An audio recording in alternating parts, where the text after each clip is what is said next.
Hello everyone, আবারও নতুন একটা ভিডিওতে সকলকে অনেক অনেক স্বাগতম। আজ আমি দুপুরবেলা রান্না করব ট্যাংরা মাছের ঝোল আর চিংড়ি মাছ দিয়ে থোড়। আর এই রেসিপিটা আমি কিভাবে বানাবো সেটাই আপনাদেরকে শেয়ার করছি। প্রথমে থোড়ের খোসা ছাড়িয়ে নিয়ে চাকচাক করে কাটবো, আর ভেতর থেকে এক ধরনের আঁশ আছে সেটা বের করে নেব।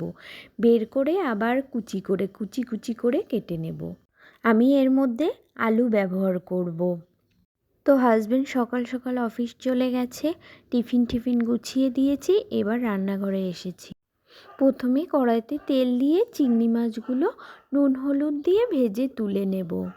তারপর আরও একটু তেল দিয়ে আলুগুলো ভেজে নেব নুন হলুদ দিয়ে। থোড় দিয়ে চিংড়ি মাছের এই রেসিপিটা আমাদের বাড়ির সকলের পছন্দের। এবার ঢাকা দিয়ে আলু ভাজা হয়ে গেছে, তুলে নিচ্ছি। তারপর আরও একটু তেল দিয়ে শুকনো লঙ্কা ও জিরে ফোড়ন দিয়ে রসুন ও কাঁচা লঙ্কা বাটা দিয়ে সাথে একটু নুন আর হলুদ দিয়ে খানিক সময় কষিয়ে নেব। তারপর নুন হলুদ দিয়ে সেদ্ধ করে রাখা থোড়টা দিয়ে দেব। সাথে দিয়ে দেব ভেজে রাখা চিংড়ি মাছ আলুগুলো দিয়ে খানিক সময় রান্না করে নিলেই রেডি চিংড়ি মাছের থোড় রেসিপি। কারা কারা এই রেসিপিটি খেতে ভালোবাসেন কমেন্টে জানাতে ভুলবেন না।